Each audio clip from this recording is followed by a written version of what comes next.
How would I throw a little burp in there just for funsies? Yes. Nope, that wasn't one. I tried to pop one out just for you guys, but it's all good. Well, maybe if I turn the volume up on that, it might sound like a burp, you know? That's another thing you can just edit in, since you can't see my face. You could just edit anything you want in. We can put in as many You can make me burps say as horrible you want. things.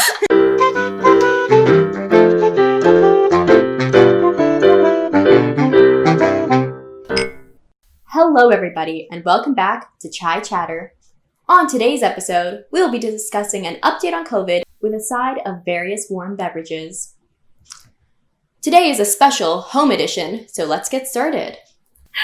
So to give a quick update on COVID here, 2 weeks ago, I think we got our first case at our school. So we've entered level 3, which means that we've been kind of split in half by our last names. So we are all part of the A to K category, and then the other kind of group is the rest of the alphabet. And so basically we have to attend school on alternate days now. So for you ladies, how has that kind of affected you? Like, do you like this new system because of the downtime, or not really because it's hindering your learning? I think for me, it's all right. I definitely don't learn quite as effectively online. I think it's like a whole weird situation of like being like, okay, you have to make yourself work. When like for our math class, it's great. Our teacher's super ahead of everything. And like we have to have our cameras and be there. So then like I have to work in class. But then for other classes, it's sometimes like they don't give you instruction. Maybe they'll post an assignment and be like, just have this by the next class. So there's no scheduled time for the class to be. Yeah.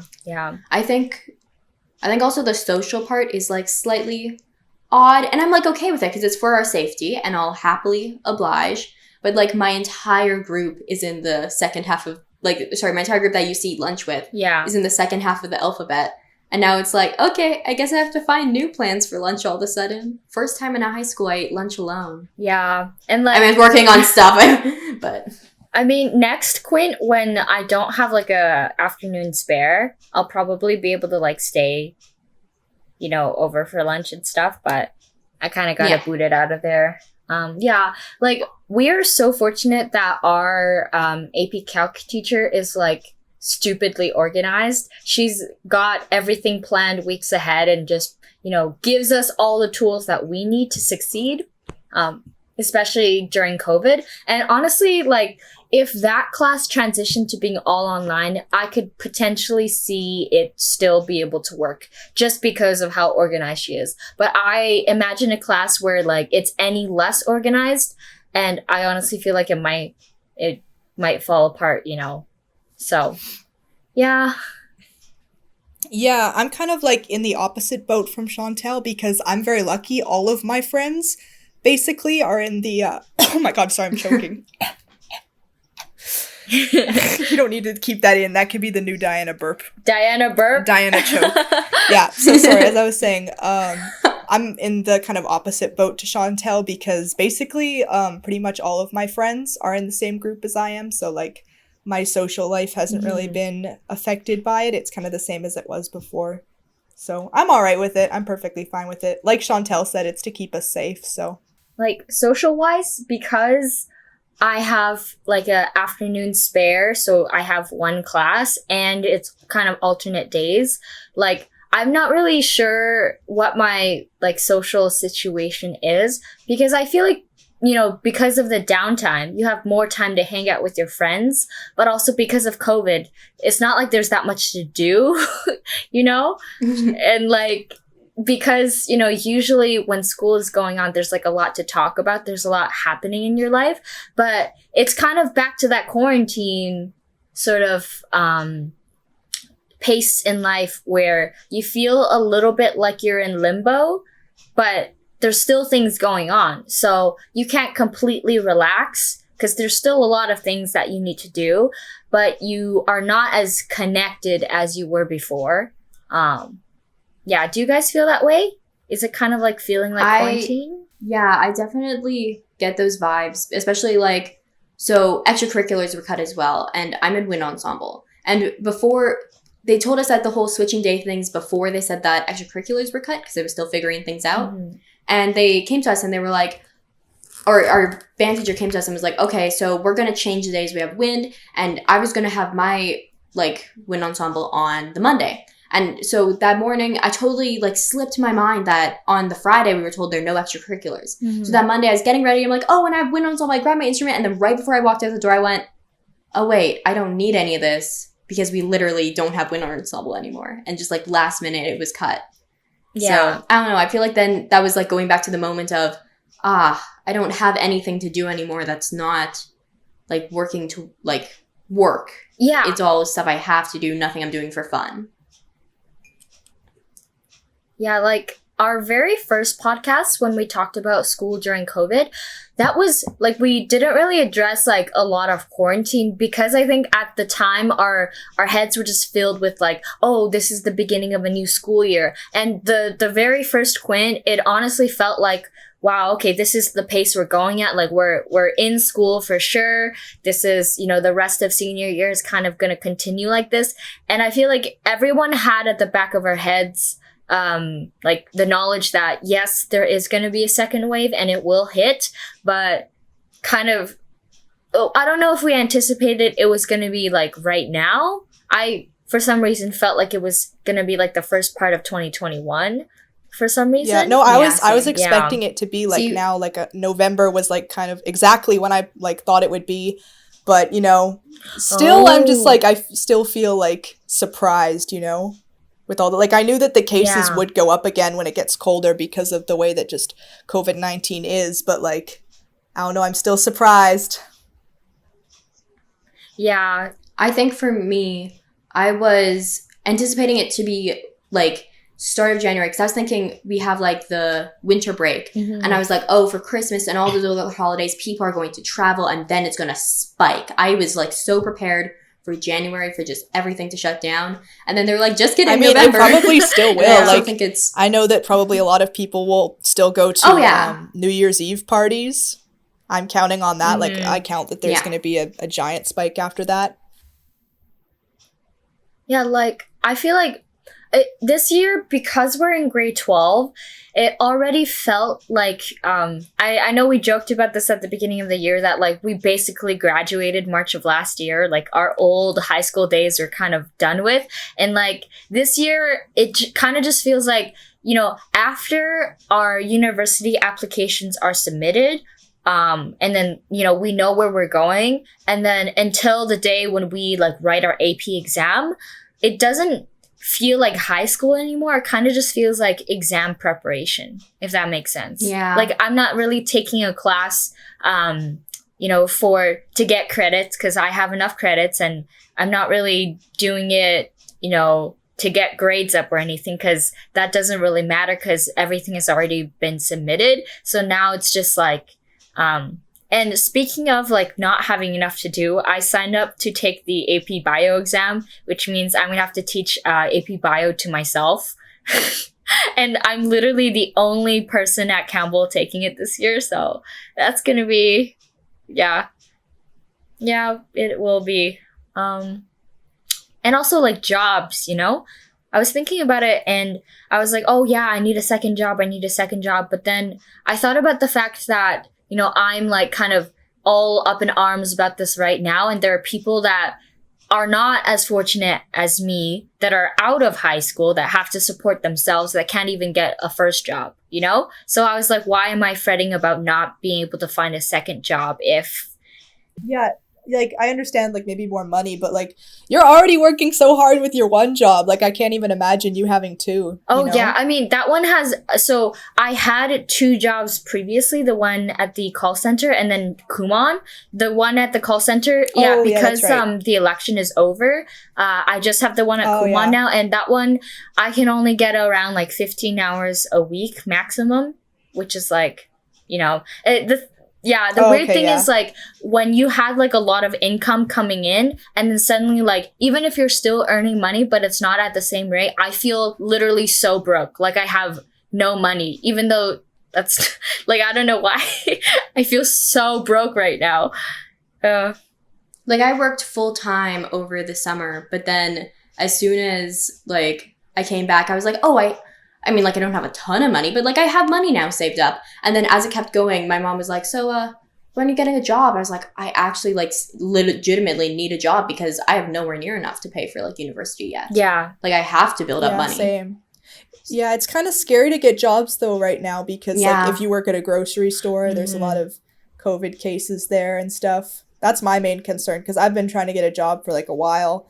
And just, like, every time I get kind of scared because, you know, I've gone COVID. I've gone on a bus once within, like, the last 2 weeks. And while I was on the bus, the whole time I was on there, I just, like, was in my head, like, anxiously thinking about everything. And then I, like, I hope that doesn't happen while I'm at work. Like, hopefully, you know, all the protocols will be enough to, like, make me feel okay. Yeah. But it's always just that little thought in the back of your head, what if this person I'm talking to, like, that I don't know, all of a sudden now everything's falling apart. And then not just I'm sick, but then also my family's sick, and then it all just spreads. Yeah, like the kind of perils of working the service industry, like even just imagining being a grocery store clerk, is that it's not you could be doing everything right, following company protocol, but you know, a customer, so many customers that you run into every single day, just one of them has to, you know, be a jerk or like not be doing the right thing, and then it,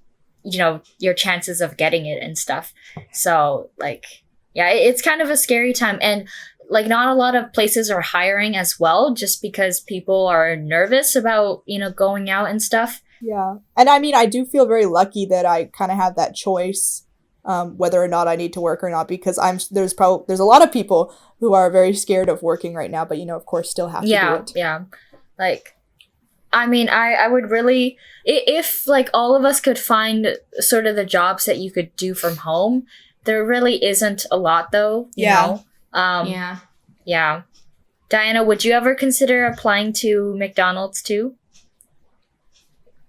There's a lot of competition there, you know?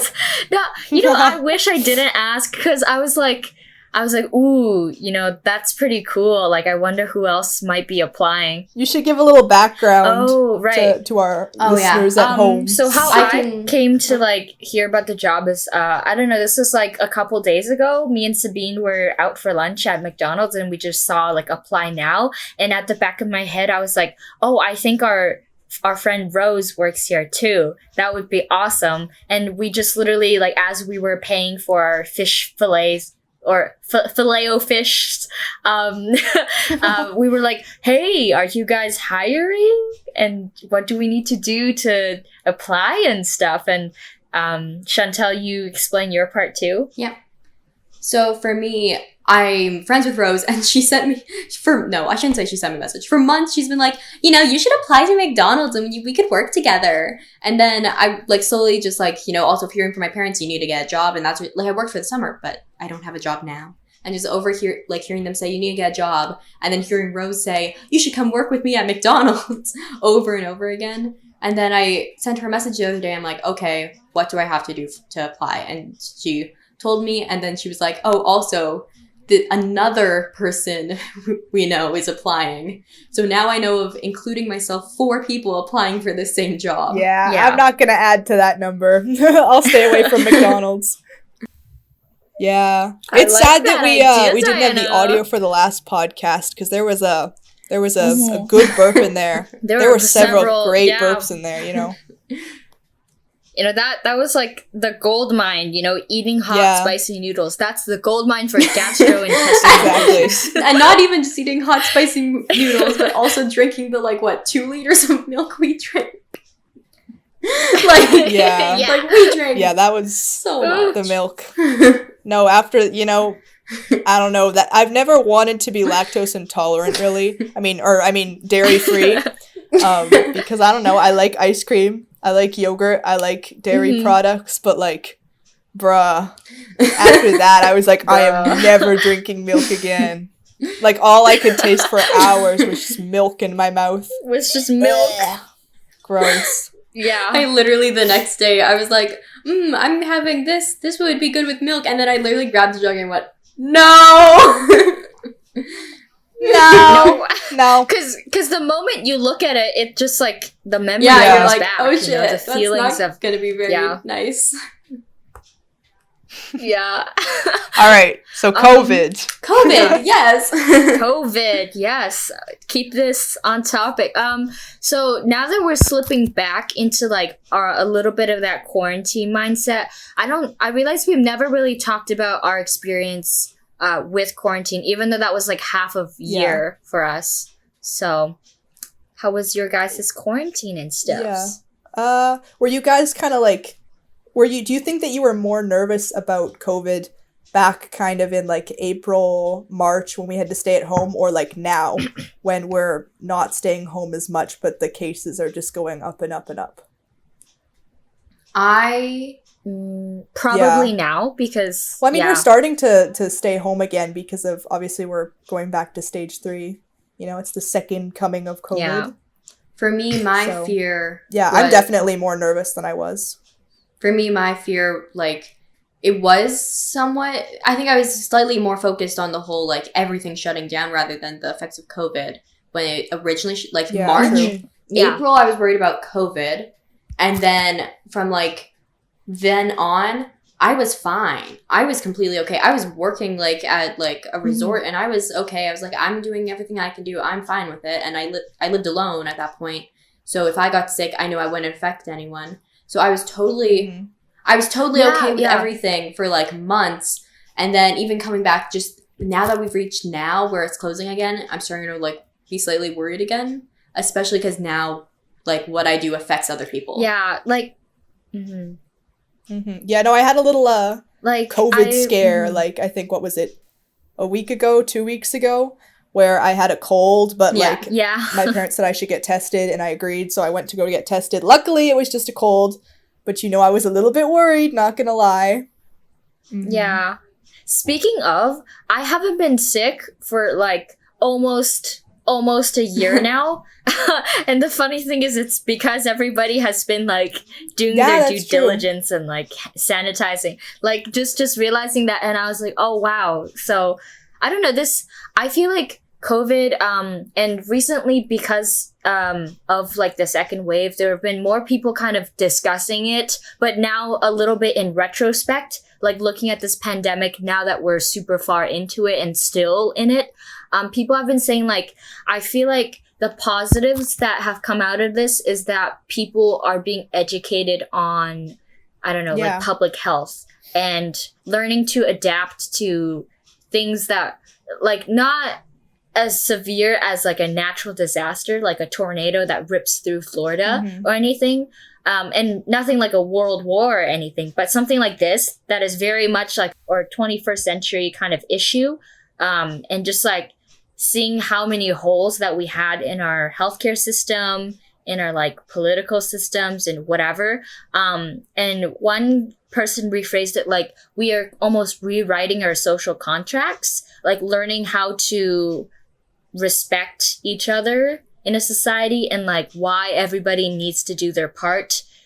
Because if literally like one person doesn't do something, like say there's a huge party, you can see the stats go up. Yeah. It's it's so like what you give is what you get kind of thing. So I don't know. I guess like that's the lesson to be learned from this. Good example of that is actually because of how cleanly people have become due to like COVID, flu cases are like really down this year at where we live. Like, I got my flu shot the other day, but like honestly, you don't really have to worry about the flu as much because of just our new kind of like standard for being clean has really I don't know, driven away the flu. And I don't know, usually a lot of around this time, a lot of people have colds, but I'm like the only person I know who's had a cold.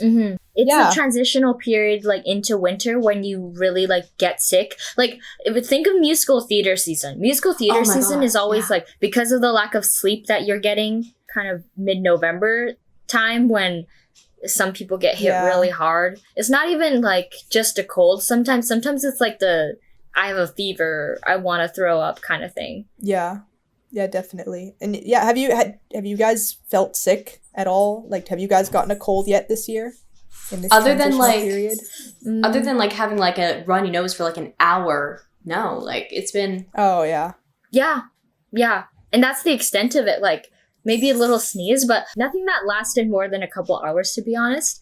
And when the pandemic first started, honestly, I was like, if I catch this and I get tested for it, I'm almost fine with that because I'm quarantining myself. So nobody else has to deal with it at all, you know? And like, if I got it, then it might like eliminate the fear of getting it if I got it kind of thing. And like, I don't know, I was never super duper afraid about the, like getting the disease itself because it is generally with young people, you know, not super duper dangerous. Like the big danger is in spreading it to other people. And early quarantine, that was not much of an issue because, you know, I would just be staying in my house. And now is a bit of a different story. Are you guys dreading kind of having to return to quarantining? Was quarantining earlier in the year kind of difficult for you?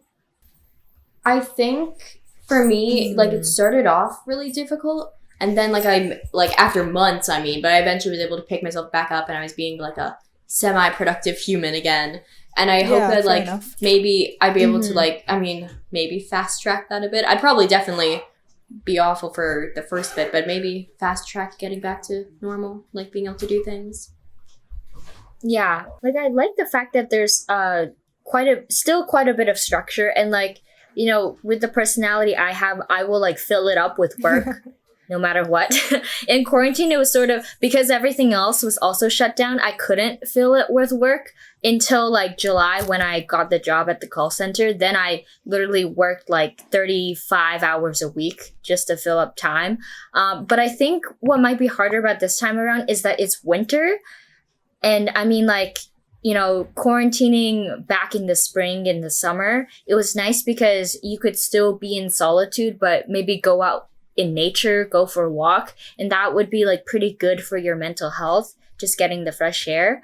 But in winter, it's not as much, you know, it's not as much of an option. I mean, there's some things you can do outside, but like, especially if this is still going on in like January when it's like -30 outside. That'll be difficult. Plus, seasonal depression. Do you guys suffer from seasonal depression? I do. Do you think that like the seasons affect you? Because I haven't been diagnosed with anything, I don't like to say any like thing regarding the word depression because I feel really bad whenever there are people who like, you know, will be like, oh, I'm so depressed. Like that really bothers me. And even if I personally may suspect that of myself, I will not say it. Because I feel like it is invalidating to people who have diagnoses. But would I say that, like, I get affected by this stuff? Yes. I do, like, experience that sort of stuff. Yeah, like, and I guess the thing with that is it's kind of like a balance between the people that like to police mental health, like, oh, you can't do that, you know, don't, like, self-diagnose yourself because it's going to invalidate other people. But also there's a part of me that wants to say, like, how can you speak for anybody else's experience, you know, like, and there's sometimes it is frustrating when people like have almost a bit of a hierarchy for, you know, what counts as like they're gatekeeping a mental illness or something like that. Like if somebody feels depressed, like the emotion of it, maybe not clinical depression because they haven't gotten it diagnosed yet, but they still have that feeling, you can't invalidate it just because they haven't been diagnosed. You know, they can't like explain away how they feel. Like they still feel that no matter what you call it, kind of thing. And the feeling of, you know, being depressed and having depression, those are two different things. It's oh, I'm feeling really depressed today, or it's a like reoccurring all the time sort of, or most of the time sort of, I have depression. Like they're two different things, and I think a lot of people end up confusing them as just like grouping them in together, and then it's hard to talk about being like, oh yes, I have felt depressed rather than I have depression. People then be like, you can't say that because then you're invalidating people who've been diagnosed. I'm like, no, I'm talking about a single occurrence. Yeah. Or like I think sometimes it also probably just has to do with the time span. Like if you are feeling that way for about 2 weeks, you know, people might say, oh, that's kind of like a seasonal thing. But if you've been depressed for half a year or something like that, you know, people are like, oh, you should probably get that. Talk to It's someone. kind of, yeah. I think people that are gatekeeping on both sides are not correct. Either the people that call clinical depression a passing phase, oh, you'll get over it kind of thing. That's not right. But also the people that are like, you don't actually feel the way that you feel because, you know, there's no like diagnoses attached to it or something like that. One other thing I just wanted to hop back to is I just want to talk about, like, when we're talking about, like, the flu and cold and that sort of stuff, can we, like, just, like, take a moment to appreciate how, like, well the system for getting a flu shot is this year? Because you go online, you fill out a form, and then you go to whatever the place is, and they just scan a thing, and then you get it. For me, the scan didn't work, and they were like, oh, I'm so sorry, you have to, like, fill this out through paper. I'm so sorry to, like, have to, like, waste your time by making you fill it out again. And, I mean, it took, like, 3 minutes to refill it, because I had already, I'd done it before. Yeah. And then they were apologizing so much, and they're like, you know what, we'll get you in right away. They were being so nice about it. It took, like, maybe, like, 10 instead of 5 minutes, but still, it was, like, super quick, even with that bump in the road. Yeah, mine was super efficient, too. Like, usually I have to wait in, like, a giant line to get my my flu shot, but this year there was no line at all. And I don't know if that's just because, like, people are thinking that they don't really need a flu shot this year, or they're just too, like, I don't know, maybe worried about going to a public place. But, yeah, it was good. I was, like, in and out very quick. There was... Yeah, to be honest, I didn't even hear about the flu shot until, like, recently. Oh, yeah? And I was like, oh, right, the flu is a thing. Yeah. Yeah, it's just become such, like, a small issue compared to COVID, you know? There's one other person sitting there. Speaking of, like, getting, like, a vaccine and stuff, so the whole, like, discussion nowadays is people, because, like, the possibility of a vaccine is actually something in the near future. People are kind of talking about, like, oh, would you be comfortable taking it? And, like, you know, would you wait for a lot of other people to take it before you took it? Like, or would you be the first one in line, like, volunteering, no matter whatever the side effects are? And there's the whole, like, the anti-vax movement and seeing how they have been kind of affected by, you know, experiencing COVID, like, something super close to home. And, like, I don't know, have you guys heard any opinions about vaccines or, like, not really talked about it yet? I did hear one opinion from someone online who was saying, you know, I don't trust it. Like, and it's someone young, like our age, who was like, I don't know if I trust, like, all this vaccine stuff because it feels like it's too soon.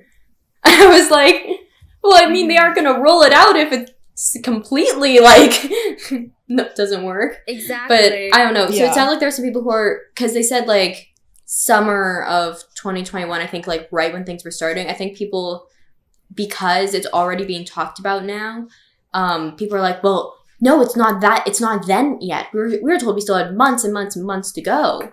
So I think some people are just scared because we're getting close faster than anticipated. But then also, we aren't really that close when you think about it, because there's a lot of testing that goes into vaccines. There's, like, they have to do the clinical trials and everything before it's fully given out to everyone. Do you guys remember back in, like, March when they were like, we'll probably have, like, a vaccine by May, you know, May, things will be back to normal by July. Oh, crap, my camera's about to die. Yes. So, like, this is the fastest they've ever produced a vaccine. And, like, maybe the part that is a little bit comforting is the fact that there are multiple companies all working at it. There are companies, like, internationally. So they are probably able to, since, like, there's several different iterations and versions, like, maybe one will come out and they'll be able to, like, squish out any flaws in each other's. Do we want to wrap it up quick now, I guess, from now on? All right, guys. Thank you for listening. From now on, we're going to be doing this sort of online version of our podcast. So, yeah, for the time being. If you have any suggestions for what you'd like to hear us talk about next, just leave them in the comments below. And thank you for listening to us get deep while our tea steeps. Cheers. Cheers.